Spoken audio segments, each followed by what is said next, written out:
সৌমেন স্যারের পক্ষ থেকে অষ্টম শ্রেণীর সকল ছাত্রছাত্রীকে শুভেচ্ছা। আজকে আমরা অষ্টম শ্রেণীর ভৌত বিজ্ঞানের আরো একটি নতুন টপিক বা বিষয় আলোচনা করব। ইতিমধ্যেই আমরা 1.3 অধ্যায়ে তোমাদের তাপের যে অধ্যায়টি রয়েছে সেই সম্পর্কে আরো দুটো ভিডিওতে পৃথক আলোচনা করে এসেছি। তো আজকে আমরা এই 1.3 অধ্যায়ে তাপের প্রবাহ, তাপের পরিবহন, পরিচালন এবং বিকিরণ এই সম্পর্কে জানবো। এটা তোমাদের বইয়ে রয়েছে 40 থেকে 45 পাতার মধ্যে। তো প্রথম আমরা তাপের প্রবাহের তিনটে পদ্ধতিতে হয়ে থাকে। যে কোনো এক জায়গা থেকে অন্য জায়গায় যখন তাপ যায়, সেই তাপ যাওয়ার জন্য কিন্তু তিনটে পদ্ধতি অবলম্বন করে। সেই তিনটে পদ্ধতি কি কি আছে? পরিবহন, পরিচলন এবং বিকিরণ। তো প্রথম আমরা জানবো যে তাপের পরিবহন কাকে বলে। তোমরা সকলেই দেখেছো যে আমরা বাড়িতে যখন রান্না করি, তো সেই রান্না করার সময় আমরা দেখেছি যে যদি কোনো কড়ার মধ্যে কোনো চামচে বা হাতা এই জাতীয় কিছু জিনিস যখন আমরা সঙ্গে সঙ্গে কড়ার মধ্যে ডোবাই, সঙ্গে সঙ্গে কিন্তু আর হাতলটা গরম হয় না, বেশ কিছুক্ষণ পরে গরম হয়। তো এই যে কিছুক্ষণ পরে গরম হওয়ার ব্যাপারটা, এটাই কিন্তু একটা তাপের এক জায়গা থেকে অন্য জায়গায় প্রবাহিত হয়ে আসার ব্যাপারের জন্য দায়ী। আচ্ছা, তোমরা এটা নিশ্চয়ই দেখেছো যে আমরা যদি একটা লোহার রডকে একটা জ্বলন্ত উনুন বা যে কোনো জায়গার মধ্যে এক প্রান্তটা ঢুকিয়ে দিই বা প্রবেশ করাই, তাহলে কিন্তু আমরা দেখতে পাবো কি যে অপর প্রান্তে কিন্তু সঙ্গে সঙ্গে গরম হয় না, বেশ কিছুক্ষণ পরে কিন্তু অপর প্রান্তটি গরম হয়। আচ্ছা, বেশ কিছুক্ষণ পরে কিন্তু গরম হয়। এই ঘটনাটা কিন্তু তাপের পরিবহনের জন্যই হয়ে থাকে। আচ্ছা, আমি তোমাদেরকে একটা সহজ পদ্ধতি দেখাচ্ছি। তো আমরা প্রথম আজকে জানবো কি যে তাপের পরিবহন। তাপের পরিবহন সম্পর্কে আমরা কিন্তু প্রথম জানবো। এখন এই পরিবহন বুঝতে গেলে আমাদের কিছু পরীক্ষার দরকার আছে। যেমন ধরো একটা পাত্র নিলাম, এই পাত্রে আমরা কিছুটা জল নেব। কি নেবো? কিছুটা জল নেব। এখন এই জল নিয়ে আমি জলটাকে কি করবো? ফোটাতে শুরু করবো। বার্নারের সাহায্যে জলটাকে গরম করবো। তো আমরা একটা বার্নার এখানে দেবো, সেই বার্নারের সাহায্যে আমরা কিন্তু জলটা গরম করবো। তো এই বার্নারের সাহায্যে যখন আমরা জলটাকে, এটা হচ্ছে বার্নার, এই বার্নার দিয়ে আমরা, এটা হচ্ছে ফুটন্ত জল, তাহলে ফুটন্ত জলটাকে যখন গরম করবো, তাহলে কিছুক্ষণ বাদে জলটা কি শুরু করবে না, জলটা ফুটতে শুরু করবে।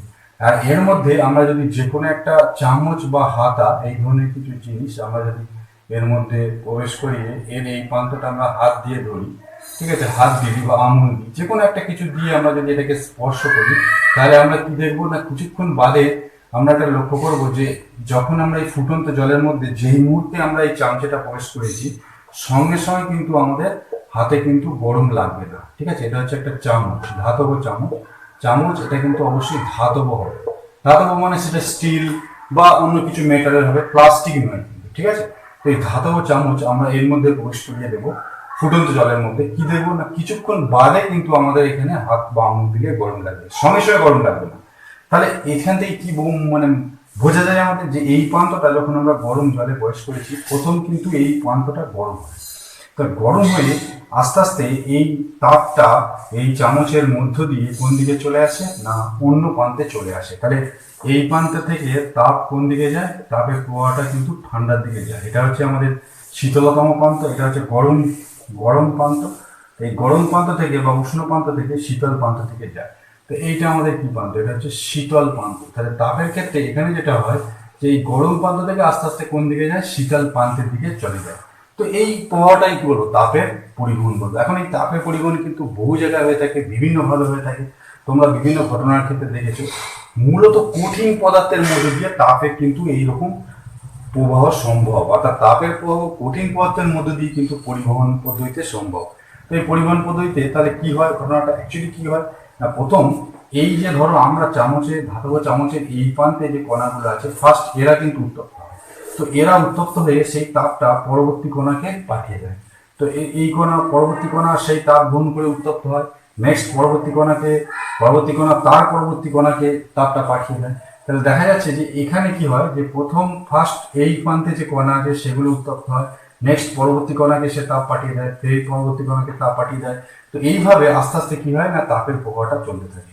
ঠিক আছে, তো এখানে কোনোভাবেই কিন্তু উত্তপ্ত কণাগুলোর কোনো রকম স্থান পরিবর্তন ঘটে না। যে কোনো একটা কণা তার জায়গাতে অবস্থান করি, পূর্ববর্তী কণা থেকে তাপ গ্রহণ করে এবং পরবর্তী কণাতে পাঠিয়ে দেয়। তো এইভাবে কিন্তু তাপের প্রবাহটা এখানে সম্ভব হয়। যে পদ্ধতিতে পদার্থের উত্তপ্ত কণাগুলো কোনো রকম স্থান পরিবর্তন না করে উষ্ণতম প্রান্ত থেকে শীতলতম প্রান্তে তাপের প্রবাহ ঘটায় তাকে আমরা কি বলবো? তাপের পরিবহন বলবো। তাহলে আমরা প্রথম তাপের পরিবহন বিষয়টা লিখে ফেলি। তাপের পরিবহন, তাপের পরিবহন তাহলে কাকে বললাম না? তাপের পরিবহন হলো যে পদ্ধতিতে পদার্থের উত্তপ্ত কণাগুলো পদার্থের উত্তপ্ত কণাগুলো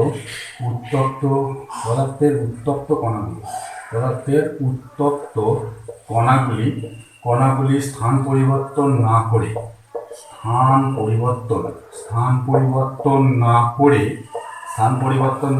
করে কি করে না, উষ্ণতম অংশ থেকে শীতলতম অংশে তাপের প্রবাহ ঘটায়। পরিবর্তন না করে উষ্ণতম অংশ থেকে বা উষ্ণতম প্রান্ত থেকে, প্রান্ত লেখাই ভালো, তাহলে উষ্ণতম প্রান্ত থেকে শীতলতম প্রান্তে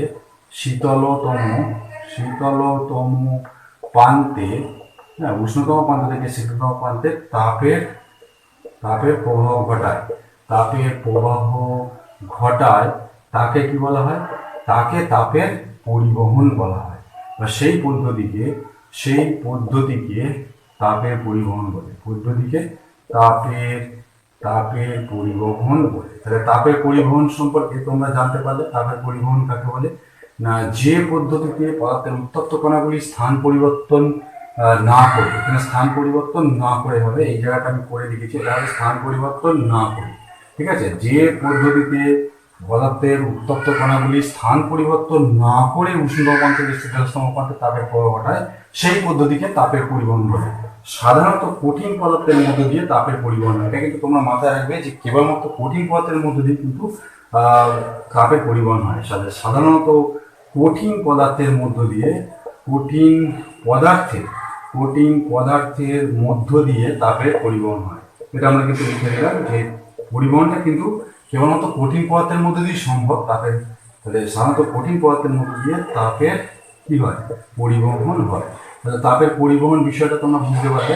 পরিবহন কি না, পরিবহন হচ্ছে এমন একটা তাপ সঞ্চালনের পদ্ধতি, যে পদ্ধতি কিন্তু উত্তপ্ত কণাগুলো কোনো রকম স্থান পরিবর্তন হবে না, কেবলমাত্র তাপটা উষ্ণতম প্রান্ত থেকে শীতলতম প্রান্তে চলে যাবে। দেখো, আমি যদি একটা পদার্থকে এইভাবে কতগুলো কণার সমষ্টি হিসেবে ভাবি, তাহলে এটা কিরকম ভাবে তাপের প্রবাহ ঘটায় না, এটা যদি এইগুলো ধরো একটা কণা আমরা ভাবলাম, তো এখানে যেটা হয় যে এটা ধরো উষ্ণতম প্রান্ত, এখানে আমরা বার্নার দিয়ে এরকম গরম করছি, তাহলে এখানে আমাদের যেটা ঘটনাটা ঘটে, ফার্স্ট এই প্রান্তটা কিন্তু উত্তপ্ত হয়। তাহলে এখানটা আমরা গরম যদি করি, গরম প্রান্ত, তো এই গরম প্রান্ত এটা হলো বার্নার, এটাকে আমরা লিখছি বার্নার। তো এই বার্নার দিয়ে যখন আমি গরম করছি, ঠিক আছে, তাহলে কি হবে না, ফার্স্ট এই যে এটা কণা, তাহলে এটা কিন্তু ফার্স্ট উত্তপ্ত হবে, এটা কিন্তু প্রথম উত্তপ্ত হয়। প্রথম উত্তপ্ত কোন কণাটা হয় না, প্রথম যে কণাটা আছে সেটা কিন্তু প্রথম উত্তপ্ত হয়, এই কণাটা। ঠিক আছে, এরপরে এই কণাটা তাপটা কিন্তু এদিকে পাঠিয়ে দেয় নেক্সট কণাকে, তারপরে কণাকে পাঠিয়ে দেয়, আবার কণাটা এইখানে, এই যে এখান থেকে তাপটা কোন দিকে যায়, এখান থেকে তাপটা এদিকে যায়। ঠিক আছে, আবার এখান থেকে তাপটা এইভাবে এই কণা থেকে চলে যায়, এখান থেকে এদিকে যায়, আবার পরের কণা থেকে এইভাবে যায়, আবার এখান থেকে এদিকে যায়। তো এইভাবে এখান থেকে আবার কোন দিকে যাবে, এদিকে যাবে, এখান থেকে এইদিকে আসে। তো এইভাবে কিন্তু তাপের সঞ্চালন হবে, অর্থাৎ কোনো একটা কণা ঠিক তার পরের কণাটাকে তাপের সঞ্চালন ঘটায়। তোমরা এখানে বুঝতে পারছো যে এই কণাটা আছে, এটা আমি এদিক দিয়ে দেখিয়ে দিচ্ছি, তাহলে আমাদের পক্ষে এটা সুবিধা হবে। এটা এদিক থেকে এলো, এইটা আবার এই তাপটা আছে, এটা যেহেতু প্রথম ছিল, তাহলে এটাকে আমরা এদিক থেকে দেখি, এই তাপটা এখানে এলো, আবার এখান থেকে এখানে চলে গেল। তো এইভাবে কিন্তু তাপের সঞ্চালন ঘটে। আশা করি তোমরা এটা বুঝতে পেরেছো। এখানে কিন্তু কণাগুলোর কোনো রকম স্থান পরিবর্তন ঘটে না, কেবলমাত্র তাপটা উষ্ণতম প্রান্ত বা গরম প্রান্ত থেকে শীতল প্রান্তের দিকে প্রবাহিত হয়, এটা কিন্তু শীতল প্রান্ত। এবার একটা জিনিস মাথায় রাখবে যে এই প্রবাহটা তখনই সম্ভব যখন এই প্রান্ত আর এই প্রান্তের তাপমাত্রা বা তাপমাত্রাটা সমান হয়। যদি এটা গরম প্রান্ত হয়, এটা শীতল প্রান্ত হয়, তাহলে গরম প্রান্ত থেকে শীতল প্রান্তের দিকে তাপ যাবে। কিন্তু যখনই কিছুক্ষণ বাদে কি হবে, যে এই জায়গাটাও কিন্তু গরম হয়ে যাবে, এই যে শীতল প্রান্তটা, এটাও যখন গরম হয়ে যাবে শীতলতম প্রান্তটা, তখন কিন্তু তাপের প্রবাহ বন্ধ হয়ে যাবে। তাহলে কি লিখবো, শীতলতম প্রান্ত গরম হয়ে যখন প্রবাহটা চলবে, তাহলে শীতলতম প্রান্তটা কি হবে, আস্তে আস্তে গরম হবে। তাহলে শীতলতম প্রান্ত গরম হয়ে যখন গরম প্রান্তের সমান উষ্ণতা লাভ করবে, গরম প্রান্তের সমান উষ্ণতা লাভ করবে, সমান উষ্ণতা বা টেম্পারেচার লাভ করবে, উষ্ণতা লাভ করবে, তখন কিন্তু তাপের প্রবাহটা কি হবে, বন্ধ হয়ে যাবে। তখন তাপের প্রবাহ বন্ধ হয়ে যাবে। তাহলে তোমরা বুঝতে পারলে যে তাপের প্রবাহটা কতক্ষণ পর্যন্ত চলবে, তাপের প্রবাহ বন্ধ হয়ে যাবে। বিষয়টা হচ্ছে এরকমই না, এটা মাথায় রাখতে হবে যে এই প্রবাহটা ততক্ষণই চলবে যতক্ষণ পর্যন্ত না শীতলতম প্রান্তটা গরম হয়ে একেবারে গরম প্রান্তের যে টেম্পারেচার বা তাপমাত্রা আছে তার সমান উষ্ণতা লাভ করে। ততক্ষণ পর্যন্ত এই প্রক্রিয়া চলতেই থাকবে। যখনই এই প্রান্ত আর এই প্রান্তের উষ্ণতা সমান হয়ে যাবে তখনই কিন্তু তাপের প্রবাহটা কি হবে, বন্ধ হয়ে যাবে। তাহলে কি লিখলাম যে শীতলতম প্রান্ত গরম হয়ে যখন গরম প্রান্তের সমান উষ্ণতা লাভ করবে তখন তাপের প্রবাহটা বন্ধ হয়ে যাবে। তো অ্যাকচুয়ালি এইটাই হচ্ছে তাপের পরিবহন। এটা কেবলমাত্র কঠিন পদার্থের মধ্যে দিয়ে হয়ে থাকে। নেক্সট আমরা এই কুপরিবাহী এবং সুপরিবাহী পদার্থ সম্পর্কে জানবো।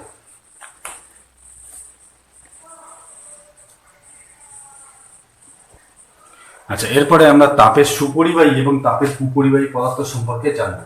তো তাপের সুপরিবাহী পদার্থ কাকে বলে?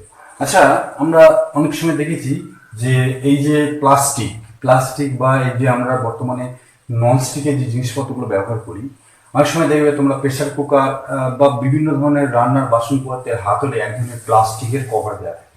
নিশ্চয়ই দেখেছো যে রান্নার যে সমস্ত বাসনপত্র হয়, যেমন ধরো আমাদের যে এই যে ননস্টিকের যে কড়া বা তা এগুলো হয়, তো সেগুলো দেখবে যে এর হাতলগুলো, এই যে হাতলগুলো থাকে, হাতলগুলো কিন্তু কি থাকে, এখানে একটা কালো রঙের প্লাস্টিকের কি দেওয়া থাকে, আবরণ দেওয়া থাকে। এটা কি থাকে, প্লাস্টিক। এটা প্লাস্টিক, এক ধরনের বিশেষ ধরনের প্লাস্টিক। আমি এখানে বিশেষ ধরনের লিখে দিলাম। তাহলে বিশেষ ধরনের এটা কি থাকে, বিশেষ ধরনের একটা প্লাস্টিক। প্লাস্টিক, এই বিশেষ ধরনের প্লাস্টিক এই যে হাতলে থাকে, এই প্লাস্টিকটা কেন দেয়া থাকে প্রশ্ন হতেই পারে। অ্যাকচুয়ালি এই যে প্লাস্টিকটা দেয়া থাকে, এই প্লাস্টিকটা দেয়া থাকার ফলে এই দিকটাকে আমরা যখন গরম করি, তো এখানটা গরম করলে, এখানে গরম করা যখন হয় তখন কিন্তু এই জায়গাটা পরিবহন পদ্ধতিতে এটা ধাতব হওয়ার কারণে এটাও কিন্তু গরম হয়ে যায়। কিন্তু এই যে পদার্থটা, এই যে আমাদের কালো রঙের এখানে যেটা থাকে, তাই বিশেষ ধরনের প্লাস্টিক, এটা আমি তোমাদের দেখিয়ে দিচ্ছি। এটা নর্মালি এটা ব্ল্যাক কালারের হয়, তো আমি এই জন্য একটা ব্ল্যাক হিসেবেই দেখাচ্ছি। তো এই ব্ল্যাক কালারের যে আমাদের এখানে কালো রঙের আবরণটা থাকে, এটা কিন্তু কোনোভাবেই গরম হয় না, যার ফলে আমরা কিন্তু এই জায়গাটা হাত দিয়ে কিন্তু খুব সহজেই কি করতে পারি, ধরতে পারি। এখন প্রশ্ন হচ্ছে যে এই যে জায়গাটা আমরা কালো রঙের যে জায়গাটা, এটা তাহলে কি ধরনের পদার্থ তৈরি?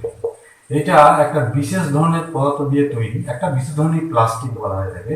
তো এটাকে কিন্তু মনে রাখতে হবে, এই যে পদার্থটা এটা কিন্তু তাপ পরিবহন করতে পারে না। একটু আগেই আমরা তাপের পরিবহন ধাতব পদার্থের মধ্যে দিয়ে দেখাচ্ছিলাম।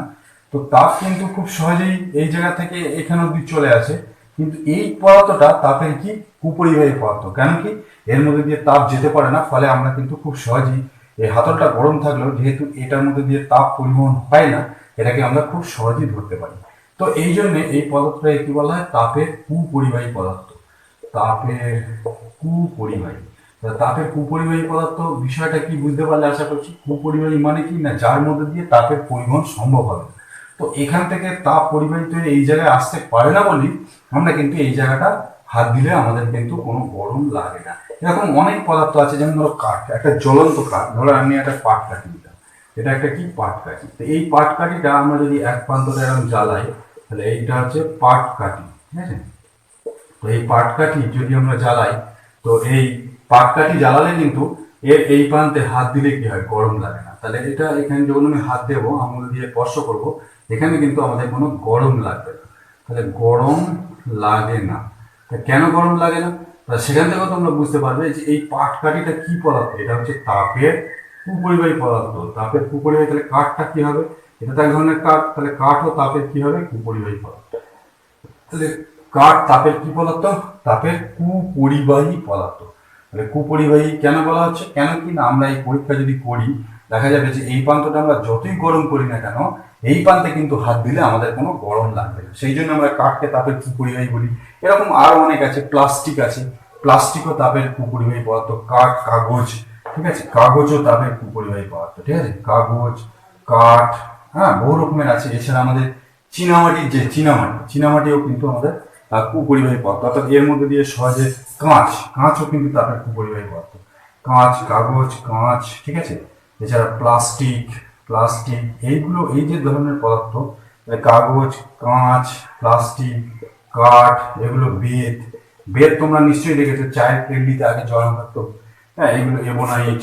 এবোনাইট এক ধরনের প্লাস্টিক। এগুলো সবই কিন্তু তাপের কুপরিবাহী পদার্থ। তাহলে তাপের কুপরিবাহী পদার্থ কাকে বলে? যেসব পদার্থের মধ্য দিয়ে তাপ সহজে পরিবাহিত হয় না তাকে আমরা তাপের কুপরিবাহী পদার্থ বলবো। ঠিক আছে, তাহলে আমরা এবার সংজ্ঞাটা লিখে ফেলি। তাহলে কাগজ, কাঁচ, প্লাস্টিক, কাঠ, বেত, এবোনাইট এগুলো কি? সব তাপের কুপরিবাহী পদার্থ। তাপের কুপরিবাহী কাদেরকে বলবো? তাপের কুপরিবাহী হলো সেই সমস্ত পদার্থ যাদের মধ্যে দিয়ে তাপ খুব সহজে পরিবাহিত হতে পারে না বা একদমই হয় না তাকে বলবো। তাহলে তাপের কুপরিবাহী আমরা কাকে বলবো? না, যাদের মধ্যে দিয়ে তাপ খুব সহজে পরিবাহিত হয় না তাকে আমরা কি বলবো? তাপের পরিবাহী বলবো। তাহলে যেসব পদার্থের মধ্যে দিয়ে যেসব পদার্থের মধ্য দিয়ে তাপের পরিবহন হয় না, যেসব পদার্থের মধ্য দিয়ে তাপ পরিবাহিত হয় না, তাপ পরিবাহিত হতে পারে না, বাহিত হতে পারে না, তাদেরকে আমরা কি বলবো? তাপের কুপরিবাহী পদার্থ। তাহলে যেসব পদার্থের মধ্য দিয়ে তাপ পরিবাহিত হতে পারে না তাদের তাপের কুপরিবাহী পদার্থ বলে। তাদের তাপের কুপরিবাহী পদার্থ বলে। আচ্ছা, তোমরা নিশ্চয়ই তাপের কুপরিবাহী পদার্থ জানতে পারলে। এবার প্রশ্ন হচ্ছে যে এর উদাহরণ কি হয় সেগুলো তোমরা উপরে জেনেছো, যে প্লাস্টিক, কাঁচ, হ্যাঁ, এগুলো সব তাপের কুপরিবাহী পদার্থ। তাহলে তাপের সুপরিবাহী আমরা কাকে বলবো? যেসব পদার্থের মধ্যে তাপটা খুব সহজেই পরিবাহিত হয় তাদেরকে আমরা তাপের সুপরিবাহী পদার্থ বলবো। যেসব পদার্থের মধ্য দিয়ে তাপ সহজে পরিবাহিত হয়, সহজে পরিবাহিত হয় তাকে আমরা কি বলবো? তাপের সুপরিবাহী পদার্থ। যেসব পদার্থের মধ্যে তাপ সহজে পরিবাহিত হয় তাদেরকে তাপের সুপরিবাহী পদার্থ বলে। তাহলে তাপের সুপরিবাহী পদার্থ তোমরা নিশ্চয়ই কাকে বলে জানতে পারলে? সুপরিবাহী পদার্থ বলে। তো এবার এর উদাহরণ কি হতে পারে? যে বেশিরভাগ ধাতব পদার্থ কিন্তু তাপের সুপরিবাহী পদার্থ। তাহলে আমরা সেটা লিখি। তাপের সুপরিবাহী পদার্থ বলে, যেমন ধরো এগুলো কি হতে পারে? যেমন হচ্ছে তামা, ঠিক আছে, তামা, লোহা, অ্যালুমিনিয়াম, এইগুলো কিন্তু তাপের সুপরিবাহী পদার্থ। অ্যালুমিনিয়াম এটা একটা ধাতু, দেখেছো অনেকটা দেখতে তোমাদের সিলভারের মতো। তো সেই যাই হোক, তো তামা, লোহা, অ্যালুমিনিয়াম এরা কি তাপের সব সুপরিবাহী পদার্থ। তাহলে এগুলো হচ্ছে তাপের সুপরিবাহী পদার্থ। বেশিরভাগ মেটালই কিন্তু তাপের সুপরিবাহী। এছাড়া পারদও কিন্তু তাপের সুপরিবাহী পদার্থ, ঠিক আছে। পারদও মনে রাখবে একটা তাপের সুপরিবাহী পদার্থ। তাপের সুপরিবাহী পদার্থ। তাহলে আশা করি তোমরা তাপের সুপরিবাহী কুপরিবাহী কি জিনিসটা জানতে পারলে। যেসব পদার্থের মধ্য দিয়ে তাপ সহজে পরিবাহিত হয় না তাদেরকে কি বলে? সুপরিবাহী পদার্থ বলে। তাই এটা আমরা সুপরিবাহী হিসেবে লিখে নিই। সুপরিবাহী পদার্থ।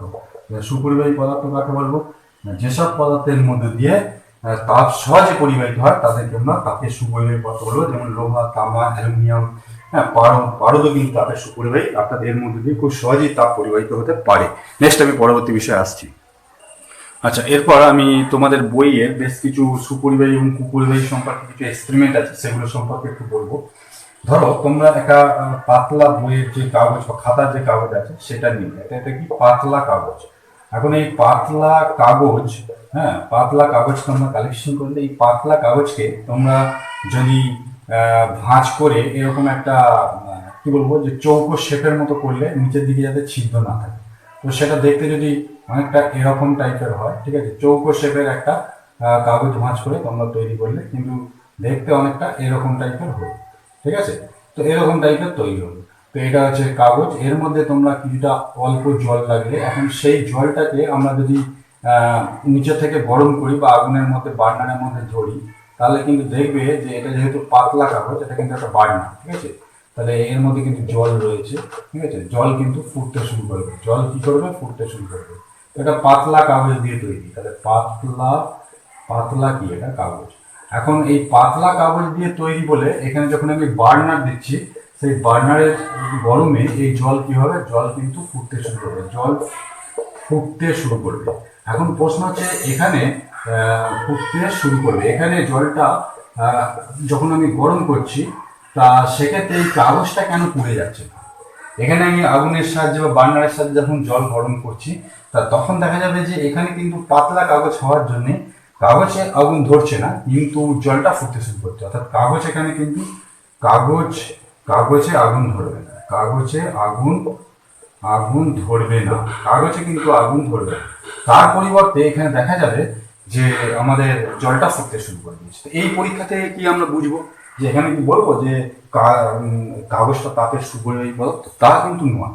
কারণ কি, কাগজটা খুব পাতলা হওয়ায় যখন আমি একে গরম করছি তখন কিন্তু এই তাপ ভেদ করে সহজেই জলে পৌঁছে যাচ্ছে, এবং জলে পৌঁছে গিয়ে দেখা যাচ্ছে যে জলের ফুটনাঙ্কে তাপটা পৌঁছে যাচ্ছে।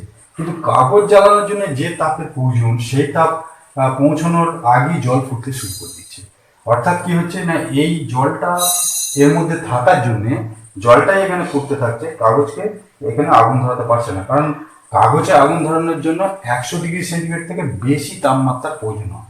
তাহলে আমি এটাই লিখছি যে কাগজে আগুন ধরানোর জন্য 100° থেকে বেশি তাপমাত্রার প্রয়োজন। 100°C এর চেয়ে বেশি তাপের প্রয়োজন বা বেশি তাপমাত্রার প্রয়োজন, এখন প্রশ্ন হচ্ছে 100° থেকে বেশি এখানে পৌঁছাতে পারছে না, কারণ যেহেতু জলটা আছে, জলটা এখানে ফুটতে শুরু করে দিচ্ছে। এখন জল যতক্ষণ না ফুটে বাষ্প পর্যন্ত ততক্ষণ তো 100° থেকে যাবে। তাই কাগজে আগুন ধরানোর জন্য 100°C থেকে বেশি তাপমাত্রার প্রয়োজন।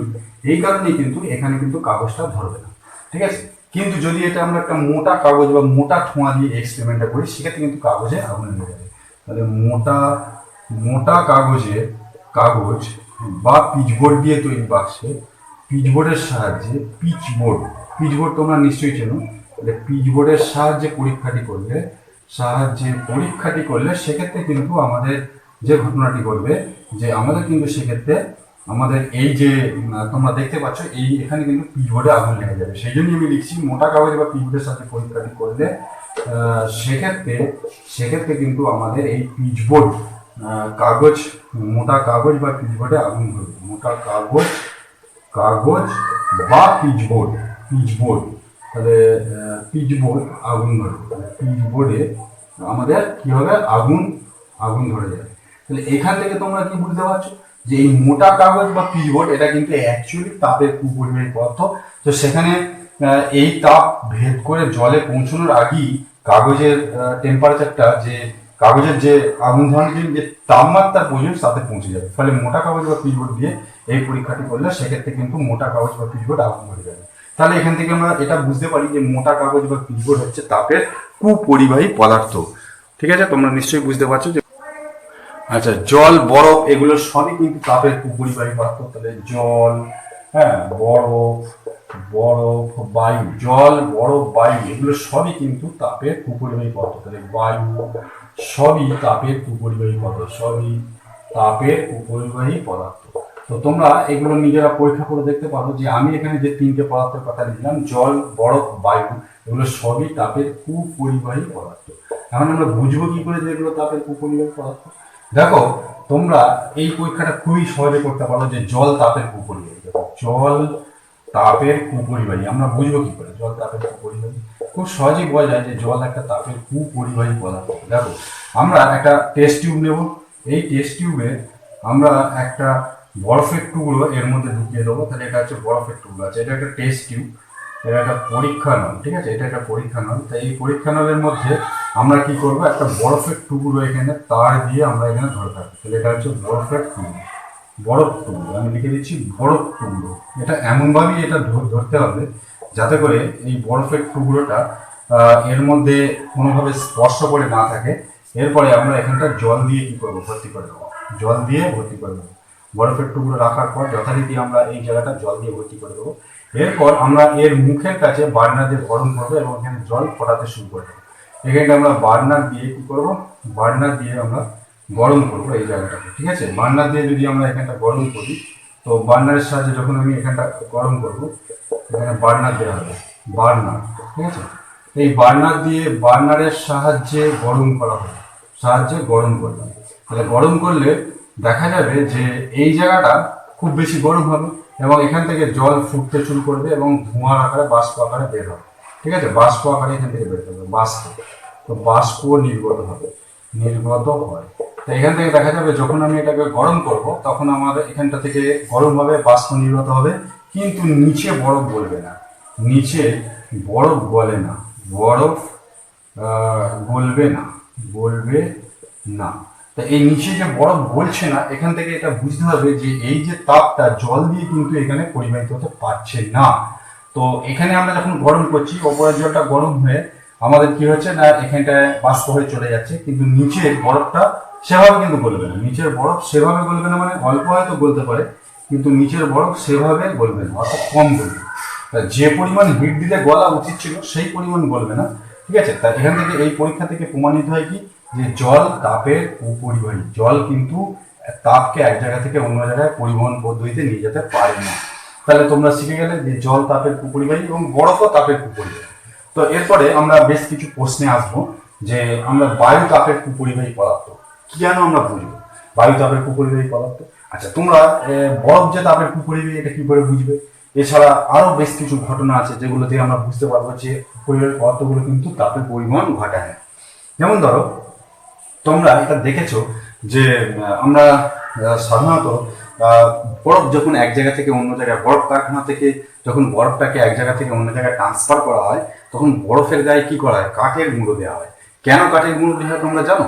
কারণ তোমরা জানো যে কাঠ একটা তাপের কুপরিবাহী পদার্থ, আর বরফকে আমি যদি ওপেন রেখে দিই তাহলে বরফের গলনাঙ্কের যে তাপমাত্রা সেটা পরিবেশের তাপমাত্রা তার থেকে অনেক বেশি আছে। তো আর সেই জন্য কি করবে, যে পরিবেশের তাপমাত্রা কিন্তু বরফ ফাঁকা অবস্থাতে রেখে দিলে কি হবে, গলে জল হয়ে যাবে। কিন্তু বর্ষার দিক থেকে এই বরফ গলে গেলে তো লোকসানের ব্যাপার আছে। সেই জন্য বরফ যখন এক জায়গা থেকে অন্য জায়গায় ট্রান্সফার করা হয় তখন বরফের গায়ে কাঠের গুঁড়ো দিয়ে দেওয়া হয়। তাহলে বরফের গায়ে কাঠের গুঁড়ো দেওয়া হয় কেন? আমরা প্রথম কোশ্চেন এখানে দেখছি যে বরফের গায়ে গায়ে কাঠের গুঁড়ো দেওয়া হয় কেন? কাঠের গুঁড়ো, বরফের গায়ে কাঠের গুঁড়ো গুঁড়ো দেওয়া হয় কেন? তোমরা এই প্রশ্নটার উত্তর নিজেরা লিখবে। তাহলে আমি প্রশ্নটা লিখে দিলাম যে বরফের গায়ে কাঠের গুঁড়ো দেওয়া হয় কেন, দেওয়া হয় কেন। এর উত্তর হিসেবে তোমরা এটা লিখবে যে আমরা জানি যে কাঠের গুঁড়ো হচ্ছে তাপের কুপরিবাহী পদার্থ, ফলে বাইরের যে টেম্পারেচার সেটা বরফের মধ্যে প্রবেশ করতে পারে না, ফলে বরফ কিন্তু সহজে গলে জল হয়ে যায়। তাহলে আমরা এটা উত্তরটা লিখবো কি, যে কাঠের গুঁড়ো, কাঠের গুঁড়ো, এটার উত্তর আমি লিখে দিচ্ছি, কাঠের গুঁড়ো তাপের কুপরিবাহী পদার্থ, গুঁড়ো তাপের কুপরিবাহী পদার্থ। এটা কিন্তু তোমাদের মাথায় রাখতে হবে যে কাঠের গুঁড়ো তাপের কুপরিবাহী পদার্থ। তাহলে তাপের কুপরিবাহী পদার্থ, ফলে বরফকে আমরা যখন কাঠের গুঁড়ো দিয়ে ঢাকছি, তাহলে বরফকে কাঠের গুঁড়ো দিয়ে ঢেকে দিলে, কাঠের গুঁড়ো দিয়ে বা গুঁড়োর সাহায্যে গুঁড়ো দিয়ে ঢেকে দিলে, দিয়ে ঢাকা দিলে বা ঢেকে দিলে, যাই করি না কেন, ঢেকে দিলে বাইরের তাপ তাপ সহজে বরফে পৌঁছাতে পারে না, সহজে বরফে পৌঁছাতে পারে না, বরফে পৌঁছাতে পারে না। তাহলে আশা করি তোমরা এটা বুঝতে পারলে। ফলে বরফ সহজে বলে না, এটাই হচ্ছে কারণ, ফলে বরফ সহজে বলে না। তাহলে তোমাদের প্রশ্ন যদি আসে যে কাঠের গুঁড়ো দিয়ে বরফকে কেন ঢেকে রাখা হয়, গলে না, তার কারণ হচ্ছে যে কাঠের গুঁড়ো তাপের কুপরিবাহী পদার্থ, ফলে বরফকে কাঠের গুঁড়ো দিয়ে ঢেকে দিলে বাইরের তাপ সহজে বরফে পৌঁছাতে পারে না, ফলে বরফ সহজে গলে যায় না বা গলে না। এরকম ভাবে আরো অনেক উদাহরণ আছে। তোমরা জানলে যে বায়ু তাপের কুপরিবাহী পদার্থ। বায়ু তাপের কুপরিবাহী পদার্থ কেন না, আমরা দেখেছি শীতকালে আমরা কি করি না, শীতকালে আমরা দেখেছি উলের জামা পরি। তো এই উলের জামার কাজটা কি জানো? উলের গায়ে অসংখ্য সূক্ষ্ম সূক্ষ্ম ছিদ্র আছে, তো সেই সূক্ষ্ম ছিদ্রের মধ্যে আসলে বায়ু ঢুকে থাকে। এবার আমরা এখানে জেনেছি যে বায়ু তাপের কুপরিবাহী পদার্থ, ফলে আমাদের শরীরের ভিতরের যে হিট সেটা কিন্তু বাইরে বেরোতে দেয়। সোয়েটার কিন্তু শরীরে কোনো গরম তৈরি করে না। অ্যাকচুয়ালি সোয়েটারের কাজ হচ্ছে শরীরের যে তাপমাত্রা, সেই তাপমাত্রাটাকে আমাদের বাইরে বের হতে দেয় না, ফলে কি হয়, শরীর কিন্তু গরম থাকে। কারণ শীতকালে আমাদের দেহের টেম্পারেচার পরিবেশের তাপমাত্রা থেকে কি থাকে, বেশি থাকে। পরিবেশের তাপমাত্রা থেকে দেহের তাপমাত্রা বেশি থাকার জন্য শীতকালে আমাদের সোয়েটার বা এই মোটা জামা পরলে কি হয়, যে শরীরের তাপটাকে বাইরে বেরোতে দেয় না। কিন্তু তার মূল কারণ হচ্ছে বায়ু। কারণ ওই গরমের যে সমস্ত জামাগুলো, এগুলো সবই বেশ ফোলা টাইপের হয় এবং এর মধ্যে প্রচুর পরিমাণে বায়ু জমে থাকে, ফলে কিন্তু ওই বায়ু তাপের কুপরিবাহী হওয়ার জন্য শরীরের তাপকে বাইরে বেরোতে দেয় না, ফলে কিন্তু আমাদের শরীর কি থাকে, গরম থাকে। তাহলে আমি এই কোশ্চেনটা দিয়ে দিচ্ছি, উত্তরটা তোমরা লিখবে। শীতকালে গরম জামা পরা আরেকবার শীতকালে উলের জামা, শীতকালে উলের পোশাক পরা আরামদায়ক কেন? পোশাক পরা আরামদায়ক কেন? তাহলে শীতকালে উলের পোশাক পরা আরামদায়ক কেন? আশা করি তোমরা এটা বুঝতে পারবে যে এটাকে কিন্তু তোমরা বায়ুর সাহায্যে ব্যাখ্যা করবে। আর আরামদায়ক কেন? বায়ু তাকে উপরিবাহী পদার্থ, ফলে সোয়েটার বা উলের মধ্যে প্রচুর পরিমাণে বায়ু জমে থাকার জন্য সেই বায়ু কিন্তু শরীরের তাপকে বাইরে বের হতে দেয় না, ফলে আমাদের কিন্তু যথেষ্ট আরাম লাগে বা ঠান্ডা কম অনুভূত হয়। শীতকালে উলের পোশাক পরা আরামদায়ক কেন? এই প্রশ্নটার উত্তর তোমরা নিজে নেবে। তোমরা দেখেছো যে হাতি অন্যান্য বেশ কিছু জন্তু আছে যারা শীতকালে তাদের গায়ে ধুলোবালি মাখে। এই ধুলোবালি মাখার মূল কারণ হচ্ছে ধুলোবালিও কিন্তু তাপের কুপরিবাহী পদার্থ। এই ধুলোবালি তাপের কুপরিবাহী হওয়ার জন্য এদের শরীর থেকে কিন্তু তাপ বাইরে যেতে পারে না, ফলে এদের শরীর কিন্তু শীতকালে কি থাকে, গরম থাকে। তোমরা বরফের ঘর দেখেছো, ইগুলু, ভূগোলে পড়ে এসছো যে ইগুলু হচ্ছে এক ধরনের বরফের ঘর। এই ইগুলুর মধ্যে আমাদের এস্কিমো যে যাযাবর জাতি থাকে তারা কেন থাকে? তো অ্যাকচুয়ালি তারা তো এক ধরনের যাযাবর জাতি, তাদের পক্ষে বিভিন্ন ধরনের মেটেরিয়াল সংগ্রহ করে ঘর বাড়ি তৈরি করা সম্ভব নয় এবং তারা কোনো জায়গায় স্থায়ীভাবে থাকে না। তারা কি করে, যেখানে থাকে তারা কিন্তু ওই বরফ দিয়ে এক ধরনের ঘর বানায়, তো অনেকটা তাঁবুর মতো দেখতে। তো সেই গোল বরফের যে ঘর সেটা তারা তৈরি করে কেন? বরফ তো এমনিতেই ঠান্ডা, তাহলে তারা বরফ দিয়ে কেন ঘর তৈরি করে? অ্যাকচুয়ালি ওরা যে এলাকায় ঘরগুলো তৈরি করে সেই এলাকার টেম্পারেচার কিন্তু বরফের থেকেও কম, অর্থাৎ মাইনাসের টেম্পারেচার থাকে। ঠিক আছে, 0 ডিগ্রির থেকে কম টেম্পারেচার, -10 -20 এইসব টেম্পারেচার থাকে।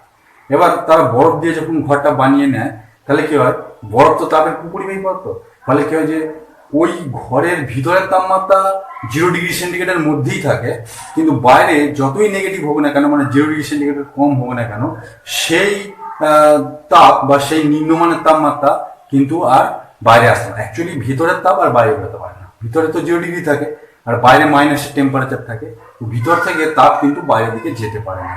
এটাই হচ্ছে মূল কারণ। অর্থাৎ বরফ যেহেতু তাপের কুপরিবাহী পদার্থ, ফলে এগুলো তৈরি ঘরের ভিতরে টেম্পারেচার 0 ডিগ্রি থাকবে, বাইরে যতই নেগেটিভ বা মাইনাস টেম্পারেচার থাক না কেন। তাহলে আশা করি তোমরা এটা বুঝতে পারলে। এখানে কিন্তু ঘরের ভিতরে টেম্পারেচার 0 ডিগ্রি থাকে আর বাইরে যদি 0 ডিগ্রি থেকে কম থাকে, তাহলে কিন্তু ঘরের থেকে কোনো টেম্পারেচার বা তাপ বিশেষ করে তাপ বাইরে বেরোতে পারবে না। তাহলে আমি এটা লিখে দিচ্ছি যে ইগুলু কি, এর মধ্যে থাকা আরামদায়ক কেন? তাহলে ইগুলু অ্যাকচুয়ালি বরফের ঘর। তাহলে ইগুলু কি এবং এর মধ্যে থাকা আরামদায়ক কেন? তাহলে এর মধ্যে থাকা আরামদায়ক কেন? এর মধ্যে থাকা আরামদায়ক কেন? এবার এই আরামদায়ক মানে এটা মনে রাখতে হবে, এটা কিন্তু আমাদের কাছে নয়। হ্যাঁ, আরামদায়ক কেন? তাহলে এইগুলো কি এবং এর মধ্যে থাকা আরামদায়ক কেন? বারবার মনে রাখতে হবে, আমরা কিন্তু 0 ডিগ্রি সেন্টিগ্রেড থাকতে পারবো না। অ্যাকচুয়ালি এইখানে যে এস্কিমো যারা থাকে এরা কিন্তু অতিরিক্ত নিম্ন মানে মাইনাসের টেম্পারেচারে এরা বসবাস করে, তাদের পক্ষে এই 0 ডিগ্রি এনাফ। আমাদের ক্ষেত্রে কিন্তু এই 0 ডিগ্রি আরামদায়ক নয়, এটা মাথায় রাখতে হবে। সেই জন্য আমি এই কোশ্চেনটা দিলাম, ইগুলু কি, তো বরফের ঘর এবং এর মধ্যে থাকা আরামদায়ক কেন? এটা কিন্তু মনে রাখতে হবে যে ওই পরিবেশে। তাহলে এর মধ্যে থাকা আরামদায়ক কেন, এটা কিন্তু মাথায় রাখতে হবে যে এটা এর মধ্যে থাকা আরামদায়ক কেন লিখতে হবে যে শীত প্রধান দেশে, এটা কিন্তু মাথায় রাখতে হবে। শীত প্রধান দেশে এর মধ্যে থাকা আরামদায়ক কেন? শীত প্রধান দেশে এর মধ্যে থাকা আরামদায়ক কেন? কেন আমাদের এখানে বরফের ঘরের মধ্যে থাকলে সেটা কিন্তু আরামদায়ক দেখাবে না। তো যাই হোক, আশা করি তোমরা এগুলো বুঝতে পারলে। তো নেক্সট আমি তোমাদের তাপের যে পরিচলন আছে সেই সম্পর্কে আলোচনা করব। আচ্ছা, এরপরে আমরা তাপের পরিচলন সম্পর্কে জানবো। এখন এই পরিচলন জিনিসটা বুঝতে গেলে আমাদের একটা সাধারণ ঘটনার কথা বুঝতে হবে। তোমরা যদি এরকম একটা বিকারের মধ্যে জল নিয়ে গরম করো, কি দেখবে না, এটা ধরো বার্নারের সাহায্যে আমরা বিকারের মধ্যে জল নিয়ে কি করলাম, গরম করলাম। এখন দেখবো যে এখানে জলটা যখন ফুটতে শুরু করবে, ধরো জলটা ফুটতে শুরু করবে, তখন কি ঘটনা ঘটবে তোমরা নিশ্চয়ই জানো। এটা হচ্ছে আমাদের বার্নার আর এটা হচ্ছে আমাদের জল। এই বিকারের জলটাকে আমি যখন বার্নার দিয়ে কি করবো, বার্নারের সাহায্যে গরম করা হলো। তো বার্নারের সাহায্যে আমরা যখন গরম করব তখন দেখবো যে এইখান থেকে ফার্স্ট এই জায়গার যে জলকণাগুলো আছে সেগুলো কি হবে, গরম হবে এবং আস্তে আস্তে এই উত্তপ্ত কণাগুলো, এই জায়গার কণাগুলো প্রথম গরম হবে এবং এরা আস্তে আস্তে কি হবে, উপর দিকে উঠতে থাকবে। উত্তপ্ত কণাগুলো উপর দিকে উঠতে থাকবে, অর্থাৎ গরম হবে হয়ে উপর দিকে উঠতে থাকবে। তো এই যে জিনিসটা, অর্থাৎ এখানে আমি যদি সিরিয়াল অনুযায়ী দেখাই তাহলে তোমাদের বুঝতে সুবিধা হবে। তো আমি এইভাবেই তোমাদেরকে দেখিয়ে দিচ্ছি যাতে তোমাদের এটা বুঝতে সুবিধা। এই কোণাটা আস্তে আস্তে ওপর দিকে উঠবে, এই কোণাটাও আস্তে আস্তে ওপর দিকে উঠবে, এই কোণাটাও আস্তে আস্তে ওপর দিকে উঠবে। এগুলো সব আস্তে আস্তে গরম হয়ে ওপর দিকে উঠতে থাকবে, তাই তো? এবং এখানে একটা শব্দ তৈরি হবে যেটাকে তোমরা দেখেছো স্ফুটন বলে এসছে। তো এখন প্রশ্নটা হচ্ছে যে এই যে ঘটনাটা ঘটে এখানে তাহলে কিভাবে তাপের প্রবাহটা হয়।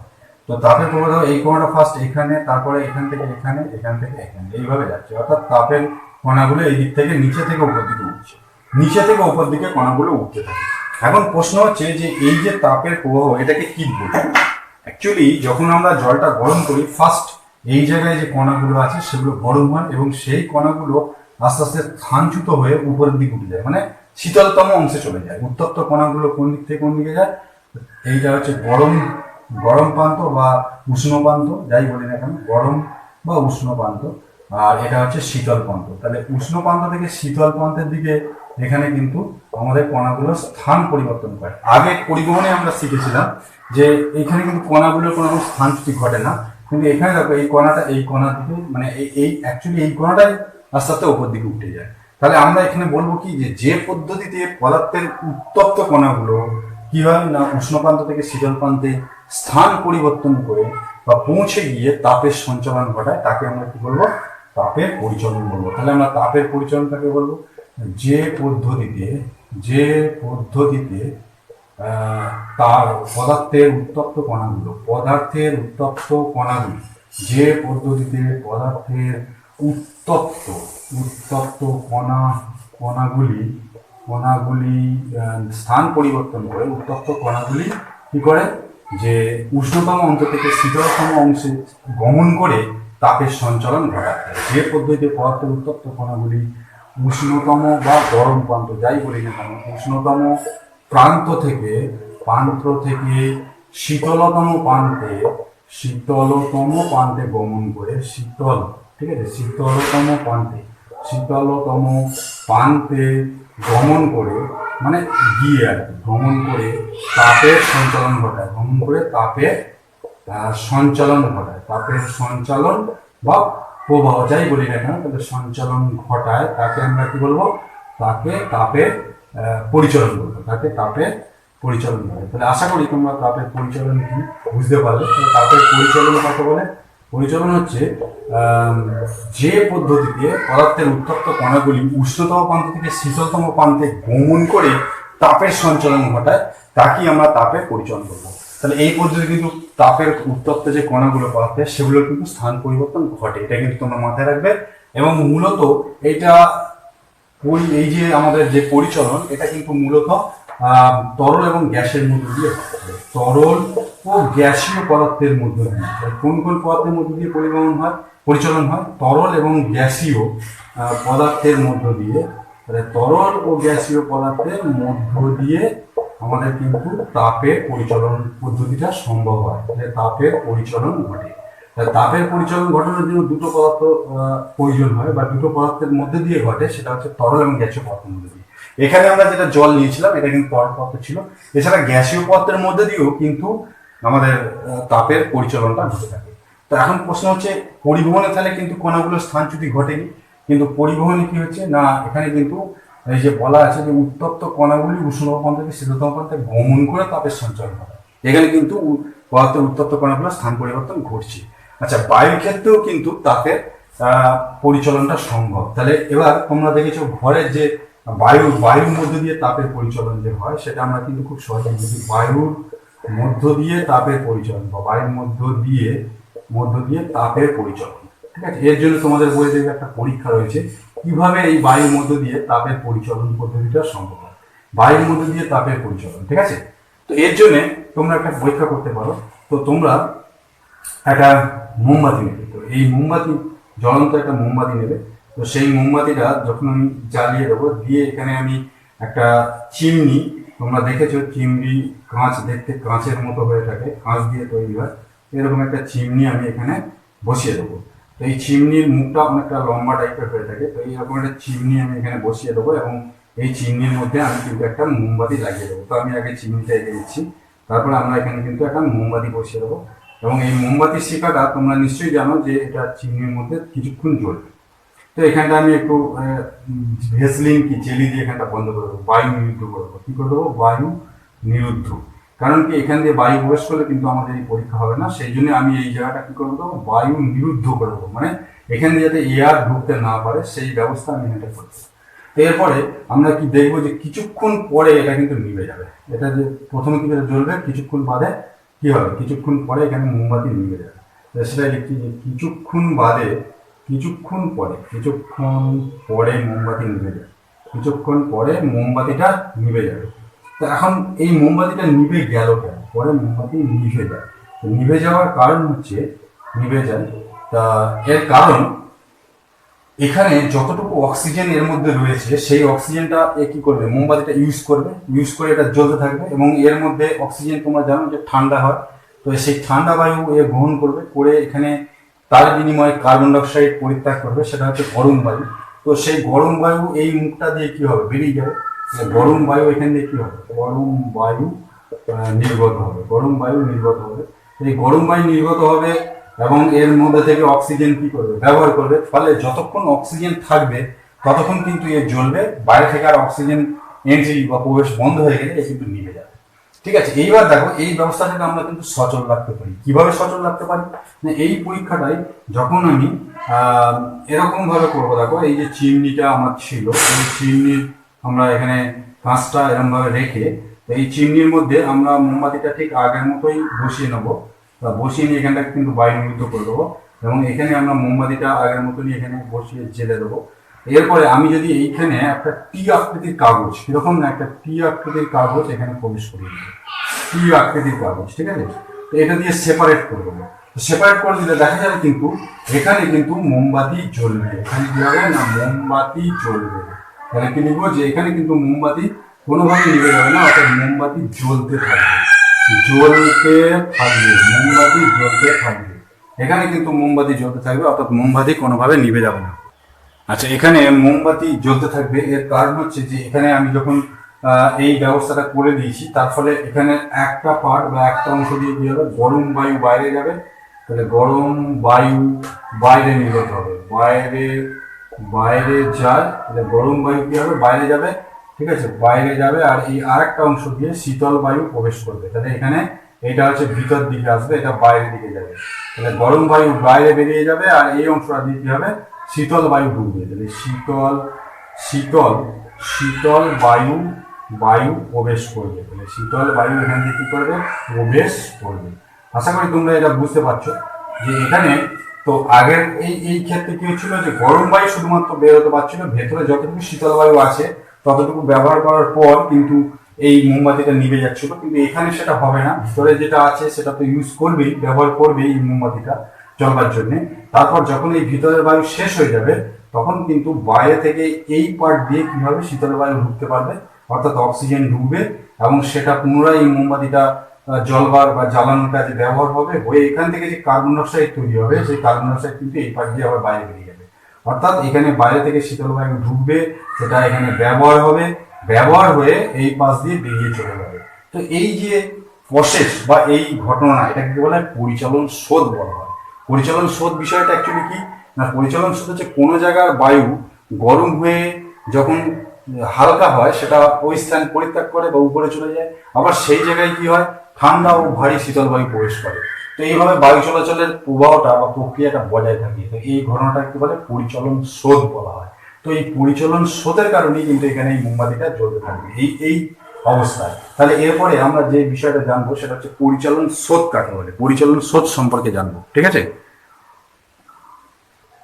আচ্ছা, এরপরে আমরা যেটা জানবো যে পরিচালন শোধ বিষয়টা কি, পরিচালন শোধ। আচ্ছা, পরিচালন শোধ কাকে বলে না, আমরা একটু আগে জানলাম যে গরম বায়ু কি হয়, উত্তপ্ত হয় এবং সেটা উত্তপ্ত হওয়ার জন্য বায়ু গরম হয় এবং সেটা হালকা হয়। তাহলে বায়ু উত্তপ্ত হলে গরম বায়ু উত্তপ্ত হলে তা হালকা হয়ে তা হালকা হওয়ার জন্য, হালকা গরম বায়ু সবসময় মনে রাখবে যে হালকা হয়। তাহলে বায়ু উত্তপ্ত হলে তা হালকা হওয়ার জন্য উপরে উঠে যায়। কি হয়, উপরে উঠে যায়। উঠে যায় এবং ঠান্ডা ও ভারী বায়ু সেই শূন্যস্থানে প্রবেশ করে। তাহলে ঠান্ডা ও ভারী বায়ু বায়ু ওই শূন্যস্থানে কি করে প্রবেশ করে। তাহলে ঠান্ডা ও ভারী বায়ু, বায়ু উত্তপ্ত হলে তা হালকা হওয়ার জন্য উপরে উঠে যায়। ঠান্ডা ও ভারী বায়ু ওই শূন্যস্থানে প্রবেশ করে, পুনরায় ওই বায়ু গরম হয়ে, তাহলে ওই বায়ু গরম হয়ে কি হয় না উপরের দিকে উঠে যায়। তাহলে পুনরায় ওই বায়ু গরম হয়ে উপরে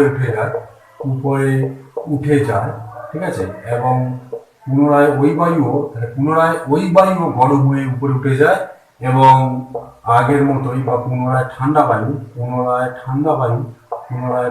ও ভারী বায়ু ওই স্থানে প্রবেশ করে। তাহলে কি করে? ওই স্থানে প্রবেশ করে। তাহলে আমরা পরিচালন প্রক্রিয়াটা একটা কন্টিনিউয়াস প্রসেস। এখানে কি হয় না, বায়ু প্রথমে উত্তপ্ত হলে তা হালকা হওয়ার জন্য উপরে উঠে যায়, ঠান্ডা ও ভারী বায়ু ওই শূন্যস্থানে প্রবেশ করে, পুনরায় ওই বায়ু গরম হয়ে উপরে উঠে যায় এবং পুনরায় ঠান্ডা ও ভারী বায়ু ওই স্থানে প্রবেশ করে। এই প্রক্রিয়া ধারাবাহিকভাবে চলতে থাকে। এই প্রক্রিয়া কি হয়? ধারাবাহিকভাবে চলতে থাকে। ধারাবাহিক মানে কি? Continuous process. তাহলে ধারাবাহিকভাবে কি করে? চলতে থাকে। তাহলে এই প্রক্রিয়া ধারাবাহিকভাবে চলতে থাকে। একে কি বলা হয়? একে পরিচলন স্রোত বলা হয়। বায়ুর পরিচলন স্রোত বলা হয়। একে কি বলা হয়? বায়ুর পরিচলন স্রোত। মাথায় রাখবে, এটা বায়ু ক্ষেত্রে বলছি, তাই একে বায়ুর পরিচলন স্রোত বলা হয়। স্রোত বলা হয়। বায়ু পরিচালন স্রোত কাকে বলা হয় তোমরা আশা করি বুঝতে পারবে। এটা হচ্ছে বায়ু, এই পরিচালন স্রোতটা বায়ু বলছি আমরা। তাহলে বায়ুর পরিচালন স্রোত কাকে বলে না, বায়ু উত্তপ্ত হলে তা হালকা হওয়ার জন্য উপরে উঠে যায়, ঠান্ডা ও ভারী বায়ুর শূন্যস্থানে প্রবেশ করে, পুনরায় ওই বায়ু গরম হয়ে উপরে উঠে যায় এবং পুনরায় ঠান্ডা ও ভারী বায়ুর স্থানে প্রবেশ করে। এই প্রক্রিয়া ধারাবাহিকভাবে চলতে থাকে।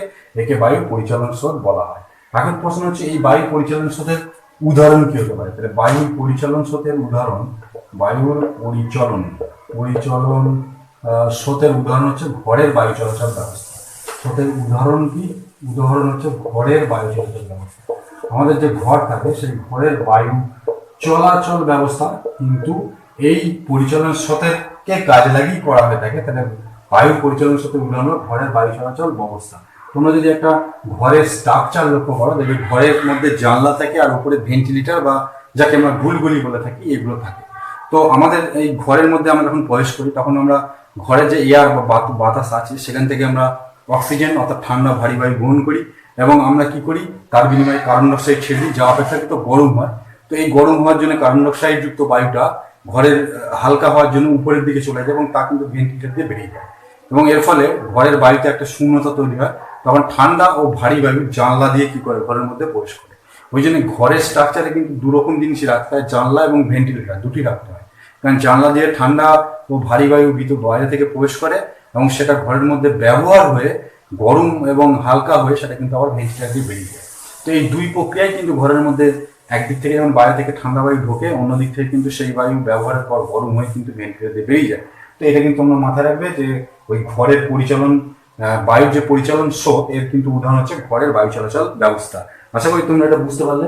তো এখন এই ঘরের মধ্যে যদি ভেন্টিলেটর না রাখা হতো তাহলে কি অসুবিধা হতো? তাহলে দেখা যেত যে ঘরে কিন্তু আমাদের বেশিক্ষণ থাকা যেত না বা ঘরের মধ্যে কার্বন ডাইঅক্সাইড গ্যাসে ভর্তি হয়ে যেত।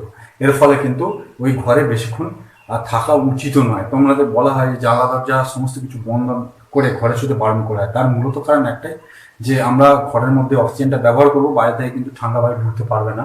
ফলে কিন্তু কি হবে, যে সেই ঘরের মধ্যে আমাদের কিন্তু মৃত্যু ঘটতে পারে। এই কারণেই বদ্ধ ঘরে থাকা উচিত নয়। যাই হোক, আশা করি তোমরা এটা বুঝতে পেরেছো। এরপরে আমরা বিকিরণ সম্পর্কে জানবো।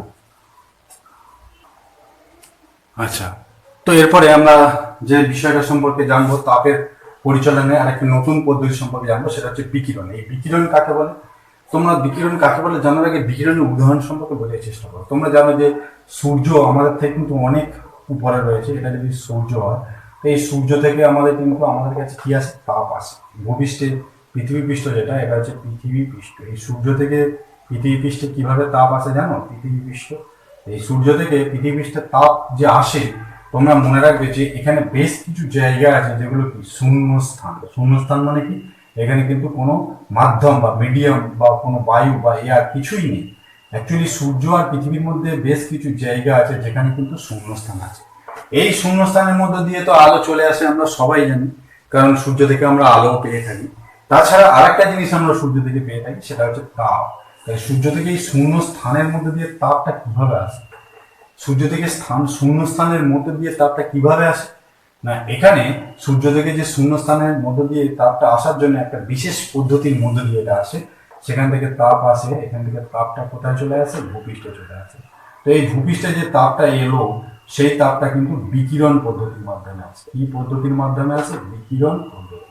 তাহলে তোমরা এখান থেকে বুঝতে পারছো এই বিকিরণ পদ্ধতিও তাপ সঞ্চালনের একটা পদ্ধতি। কিন্তু এখানে একটা কথা মাথায় রাখতে হবে যে এখানে কিন্তু কোনো মাধ্যম থাকতে হবে এমনটা কিন্তু ব্যাপার নেই।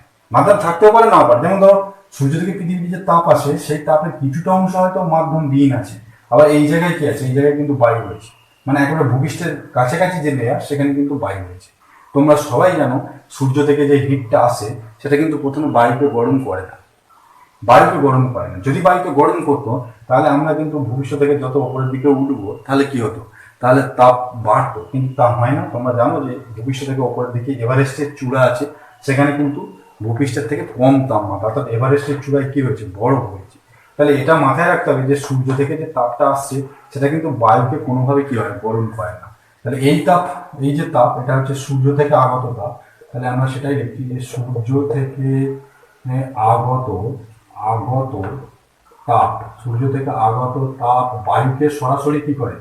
বায়ুকে সরাসরি উত্তপ্ত করে না, সরাসরি উত্তপ্ত করে না, উত্তপ্ত করে না। এটা তোমরা জানো, যে ভূগোলে পড়ে এসছো, যে সূর্য থেকে যে তাপটা আসে সেটা কিন্তু সূর্য থেকে আগত তাপ বায়ুকে সরাসরি উত্তপ্ত করে না।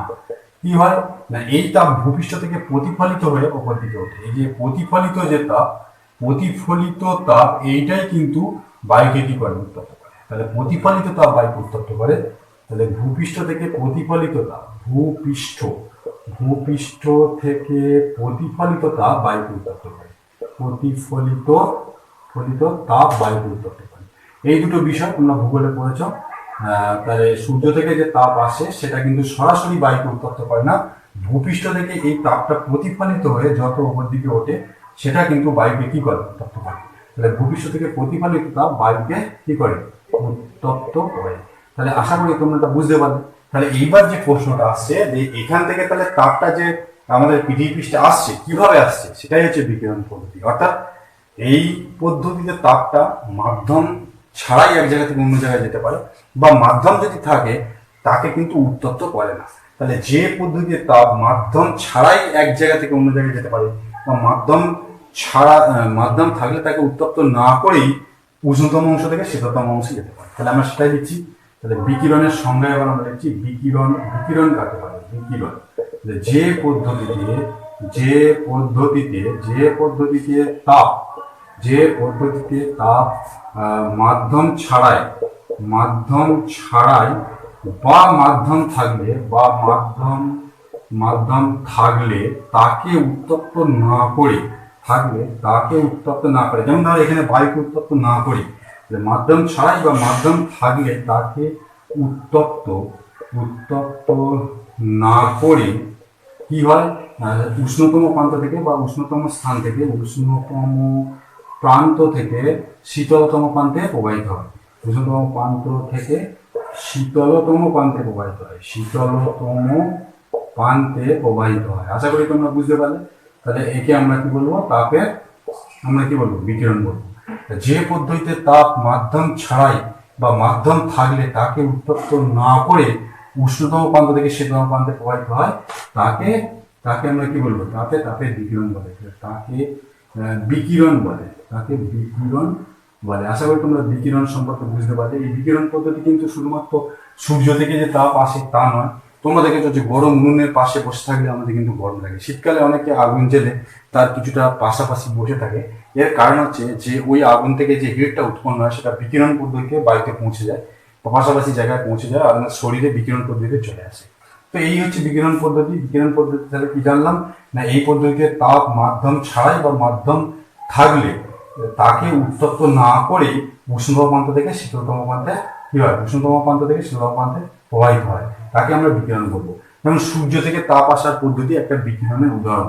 তাহলে আমরা লিখি যে সূর্য থেকে পৃথিবীতে কোন পদ্ধতিতে তাপ আসে, তাহলে সূর্য থেকে পৃথিবীতে বিকিরণ পদ্ধতিতে তাপ আসে। বিকিরণ পদ্ধতিতে কি হয়, বিকিরণ পদ্ধতিতে তাপ এসে পৌঁছায়। সূর্য থেকে পৃথিবীতে তাপ কিভাবে আসে, সূর্য থেকে পৃথিবীতে বিকিরণ পদ্ধতিতে তাপ পৌঁছায়, এটা মাথায় রেখে দিন। তাহলে সূর্য থেকে পৃথিবীতে হচ্ছে আমাদের বিকিরণ পদ্ধতিতে তাপ পৌঁছায়, সূর্য থেকে পৃথিবীতে বিকিরণ পদ্ধতিতে তাপ পৌঁছায়। এবার নেক্সট আমরা পরবর্তী তোমাদের একটা বিকিরণ পদ্ধতির উদাহরণ আছে, সেটা নিয়ে আলোচনা করব। আচ্ছা, এরপর তোমাদের একটা বিশেষ যন্ত্র সম্পর্কে জানতে হবে, সেটা হচ্ছে থার্মোফ্লাক্স। তোমরা সকলেই থার্মোফ্লাক্স চেনো বা থার্মোফ্লাক্স তোমাদের বাড়িতে থাকতে পারে। তো এই থার্মোফ্লাক্সের মূল কাজটা আগে তোমাদেরকে বলি, তারপরে আমি গঠনে আসবো। তো থার্মোফ্লাক্সের সাহায্যে তোমরা এটুকুন জানো যে আমরা কোনো গরম জিনিস যদি থার্মোফ্লাক্সের মধ্যে ভরে রাখি, তাহলে কি হয়, সেটা দীর্ঘক্ষণ ধরে গরম থাকে, তাই তো। এখানে চা, বিভিন্ন ধরনের দুধ, এগুলো রাখা হয় যাতে করে দীর্ঘক্ষণ গরম থাকে। কিন্তু এটা মাথায় রাখবে, থার্মোফ্লাক্সের কাজ শুধু গরম বস্তুকে গরম রাখা তা কিন্তু নয়। থার্মোফ্লাক্সের মধ্যে আমি যদি বরফ গলা জল রেখে দিই, তাহলে কিন্তু সেই ঠান্ডাটাও বজায় থাকে। অর্থাৎ আমরা দেখেছি ফ্রিজের জলকে যদি আমরা থার্মোফ্লাক্সের মধ্যে ভরে রাখি, তাহলে কিন্তু অনেকক্ষণ ধরে সেই কিন্তু ঠান্ডাটাও কিন্তু বজায় থাকে। তার মানে থার্মোফ্লাক্সের কাজ শুধু এই নয় যে গরম বস্তুকে গরম রাখা। থার্মোফ্লাক্সের কাজ অ্যাকচুয়ালি বস্তুকে আমরা যে তাপমাত্রায় ওর মধ্যে রাখবো, সেই তাপমাত্রা দীর্ঘক্ষণ ধরে বজায় থাকে। সেটা যদি নেগেটিভ হয় বা 0°C হয়, তাহলে সেটা বজায় রাখা, বা যদি তার থেকে বেশি হয়, যে তাপমাত্রায় রাখবো সেই তাপমাত্রা দীর্ঘক্ষণ বজায় রাখা। ঠিক আছে, এটাই থার্মোফ্লাক্স কাজ। যাই হোক, থার্মোফ্লাক্স আবিষ্কার করেন জেমস ডিউয়ার, ঠিক আছে,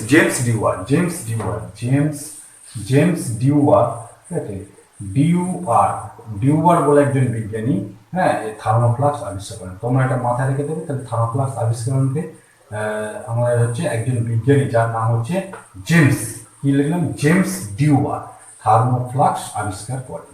এখন এই থার্মোফ্লাক্স যে আবিষ্কার উনি করলেন, এই থার্মোফ্লাক্সের গঠনটা কিরকম হয়?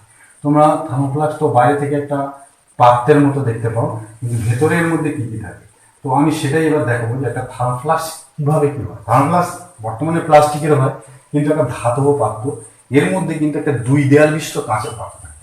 তো থার্মোফ্লাক্সের যদি আমি বাইরে থেকে স্ট্রাকচারটা দেখি, তাহলে কিন্তু এটা একটা ধাতব পাত্র। তো বর্তমানে এটা প্লাস্টিকেরও হয়ে থাকে, সেটা নিয়ে আমি আসছি না।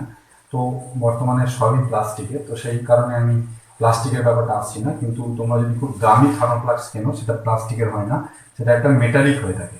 তো এই ধাতব পাত্রের 2 দেয়াল বিশিষ্ট, মানে এটা একটা ধাতব পাত্র, এটা একটা কি বললাম, ধাতব পাত্র। তো এই ধাতব পাত্রের মধ্যে, হ্যাঁ, কি করা থাকে না, একটা 2 দেয়াল বিশিষ্ট কাঁচের পাত্র রাখা হয়। একটা কাঁচের পাত্র এর মধ্যে প্রবেশ করে যায়, যার কিন্তু 2টো দেয়াল থাকে। তো এটা কিন্তু মাথায় রাখবে, এই যে আমাদের ভেতরে যে পাত্রটা রয়েছে, কাঁচের পাত্র, সেটার মধ্যে কিন্তু 2টো দেয়াল থাকে। তো আমি এখানে 2টো দেয়াল এগিয়ে দেখাচ্ছি, দেখো এর মধ্যে কিন্তু আমাদের 2টো দেয়াল আছে, অর্থাৎ 2 দেয়াল বিশিষ্ট একটা কাঁচের পাত্র এর মধ্যে প্রবেশ করে যাবে। এই যে কাঁচের পাত্রটা, এর কিন্তু 2টো দেয়াল আছে, ঠিক আছে। তো এটা হচ্ছে কি, একটা কাঁচের পাত্র, সেটাই আমি লিখছি, এটা একটা কাঁচের পাত্র, এর কিন্তু 2টো দেয়াল আছে। পাত্র এর 2 দেয়াল বিশিষ্ট, তাহলে 2 দেয়াল বিশিষ্ট। তাহলে এর মধ্যে আমরা কি করছি না, 2 দেয়াল বিশিষ্ট একটা কাঁচের পাত্র প্রবেশ করে দিচ্ছি। এবার যেহেতু এটা কাঁচের পাত্র, তো এটাকে যাতে ভালোভাবে ধরে রাখতে পারি, সেই জন্য এগুলোকে একটা ফোম বা আমাদের থার্মোকল এইগুলো দিয়ে কিন্তু এখানে আটকে দেওয়া থাকে। কি দেওয়া থাকে?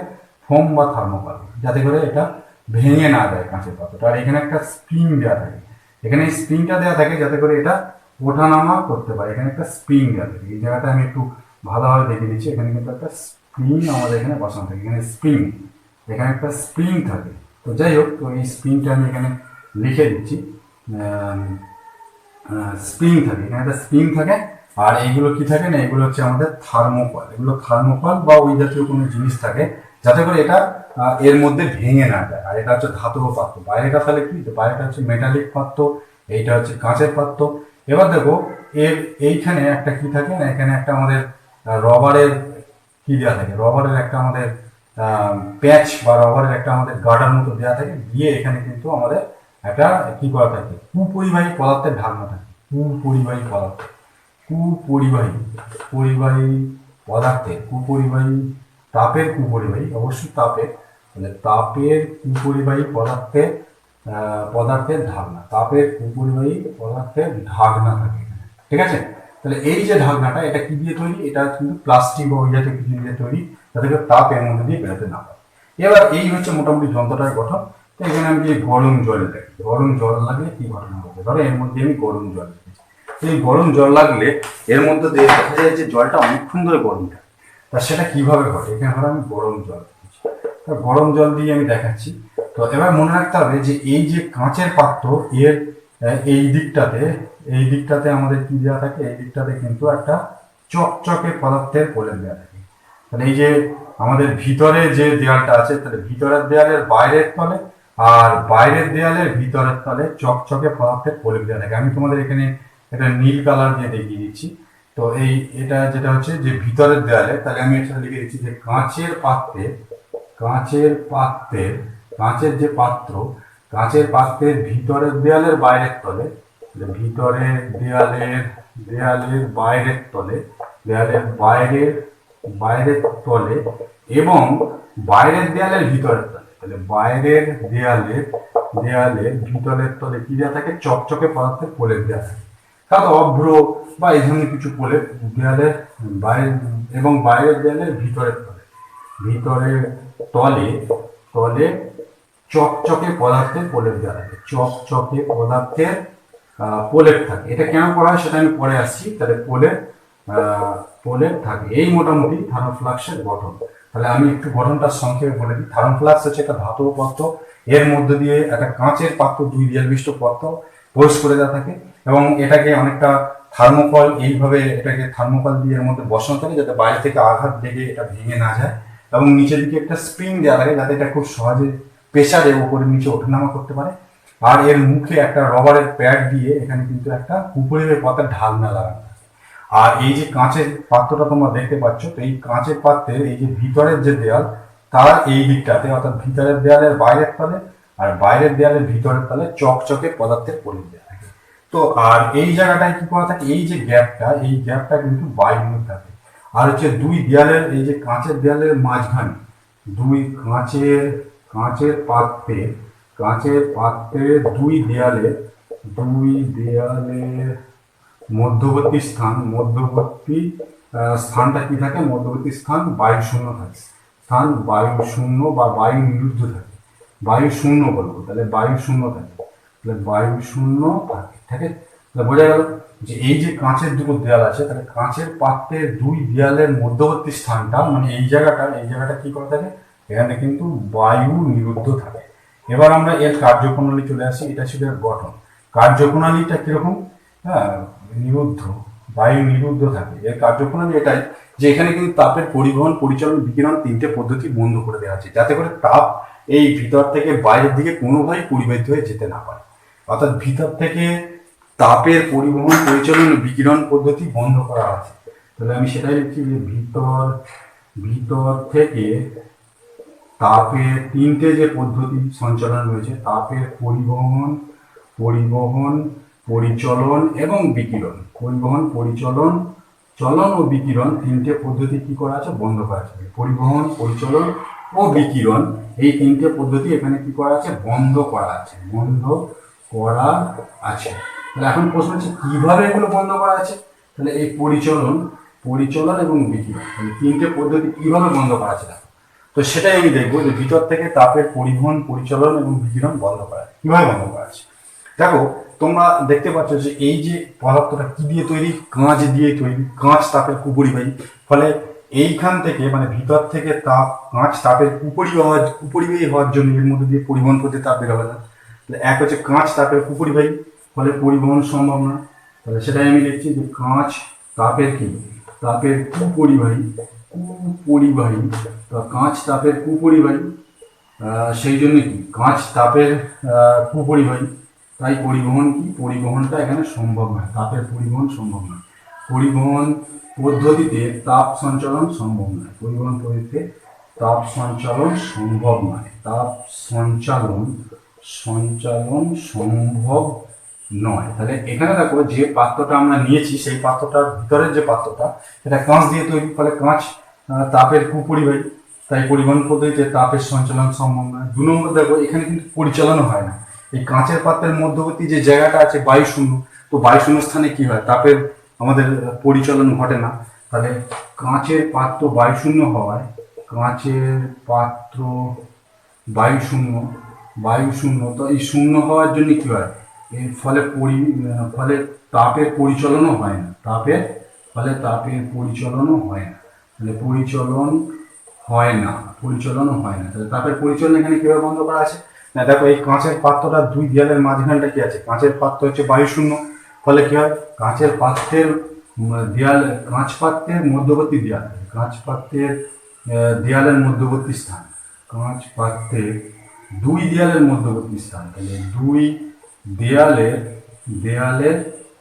মধ্যবর্তী স্থান, এটা একটু মাথায় রেখে দেবে যে কাঁচ পাত্রের দুই দেয়ালের মধ্যবর্তী স্থানটা বায়ুশূন্য, ফলে তাপের পরিচালন এখানে হবে। আর বিকিরণ কিভাবে বন্ধ করা আছে সেটা আমি এখানে দেখাচ্ছি। দেখো এখানে এই যে দেয়ালগুলো চকচকে আছে, ফলে এখান থেকে তাপ যখন এই দেয়ালে আসবে, সেখান থেকে আবার কি হবে, প্রতিফলিত হয়ে আবার এখান থেকে তাপটা এই দেয়ালে এলো, আবার প্রতিফলিত হয়ে ভেতর দিকে চলে যাবে। যেই তাপটা এদিকে আসবে, প্রতিফলিত হয়ে ভেতর দিকে চলে যাবে। অর্থাৎ তাপ যদি এই দেয়াল চকচকে, ফলে এখান থেকে তাপ প্রতিফলিত হয়ে বাইরের দিকে যাবে, এখানে চকচক হওয়ার জন্য এখানে আসবে, আবার এখান থেকে প্রতিফলিত। অ্যাকচুয়ালি তাপটা বিকিরণ এখানে সম্ভব নয়, যেহেতু দুই দেয়াল চকচকে, ফলে এর মধ্যেই তাপটা সীমাবদ্ধ থাকে। দুই দেয়াল চকচকে হওয়ার কারণে, চকচকে হওয়ার কারণে বিকিরণ পদ্ধতিতেও তাপের বিকিরণও সম্ভব না হওয়ার কারণে এখানে কিন্তু তাপের বিকিরণ সম্ভব নয়, তাপের বিকিরণ সম্ভব নয়। তাহলে আশা করি তোমরা বুঝতে পারছো যে এখানে তাপের তিনটে পদ্ধতি কিভাবে বন্ধ করা আছে।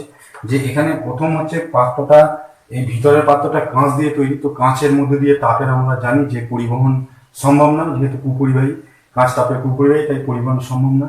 কাঁচের পাত্রের দুই দেয়ালের মধ্যবর্তী স্থান বায়ুশূন্য, ফলে এখানে পরিচালনও হবে না। আর দুই দেয়াল চকচকে হওয়ার কারণে তাপের বিকিরণও সম্ভব নয়, কারণ এই দেয়াল থেকে তাপটা প্রতিফলিত হয়ে যেই এই দেয়ালে যাবে, তো এই দেয়ালটাও চকচকে হওয়ার কারণে আবার ভিতর দেয়ালে ফেরত আসবে, সেখান থেকে প্রতিফলিত হয়ে যেই বাইরের দেয়ালে যাবে, আবার ভিতর দেয়ালে ফিরে আসবে। অ্যাকচুয়ালি এই দুটো দেয়ালের মধ্যেই তাপটা বিকিরণ পদ্ধতিতে ঘোরাফেরা করবে, বাইরে কিন্তু আসতে পারবে না।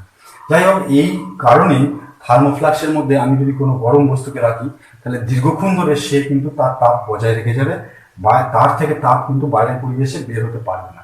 বা যদি কোনো ঠান্ডা বস্তু রাখি, বাইরের পরিবেশ থেকেও কিন্তু উল্টোভাবে তাপ ওর মধ্যে ঢুকতে পারবে না, ফলে সেটা কিন্তু দীর্ঘক্ষণ ধরে ঠান্ডাই থেকে যাবে। তো এই ছিল তোমাদের মোটামুটি আলোচনার বিষয়। তো তাপ সম্পর্কে তোমাদের এই বিষয়টা আমি যা ছিল সেগুলো সব বিভিন্ন ভিডিওর মাধ্যমে আলোচনা করলাম।